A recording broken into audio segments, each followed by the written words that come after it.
జంజీని ఇక మీరు భయపెట్టలేరు. జంతర్ మంతర్ వద్ద ఎముకలు విరగ్గొట్టారు. తర్వాత వాళ్ళ మీద కేసులు పెట్టారు. ఇప్పుడేమొచ్చేసి సోషల్ మీడియాలో వాళ్ళ అకౌంట్లు తొలగిస్తున్నారు. మీరు ఇక జంజీని భయపెట్టలేరు. ఎన్ని చేసినా వాళ్ళు మాత్రం మిమ్మల్ని ప్రశ్నిస్తూనే ఉంటారని చెప్పి బీజేపీని, నరేంద్ర మోదీని ఉద్దేశించి రాహుల్ గాంధీ ఈ విధంగా మాట్లాడారు. రాహుల్ గాంధీ గారు నిజం చెప్పాలంటే 120 సంవత్సరాలు కలిగినటువంటి పార్టీ కాంగ్రెస్ పార్టీ. ఇప్పుడు అక్కడ అవే భావజాలం, అదే మనస్తత్వం, 100 సంవత్సరాల క్రితం నాటి మనస్తత్వంతో ఉన్నది ఎవరు అంటే కాంగ్రెస్ వాళ్ళు. అంటే ఇప్పుడు ఎవరు జంజీ కానిది? మీరు జంజీ కానిది.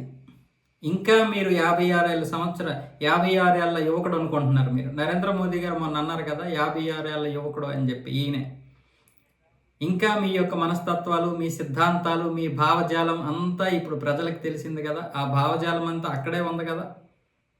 ఇకనైనా సరే మీరు మారాలి కదా. జంజీ అంటే కేవలం బీజేపీని విమర్శించడం కాదు. జంజీ అంటే రాజకీయ ప్రక్షాళన కోరుకుంటుంది.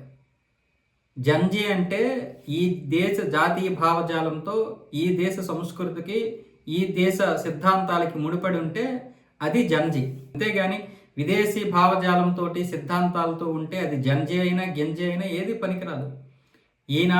ఈ దేశంలో ఉన్నటువంటి ఈనాటి యువత అసలైనటువంటి జంజీ ఇంకా ఉంది.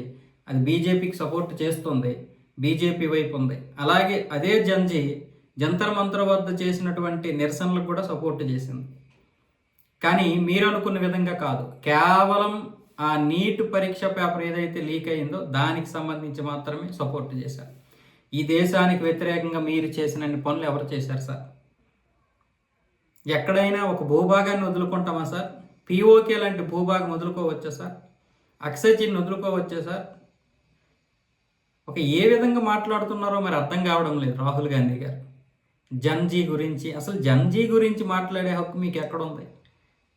జంజీని పట్టించుకుంటే ఈరోజు పరిస్థితి ఇలా ఉండేది కాదు కాంగ్రెస్ది.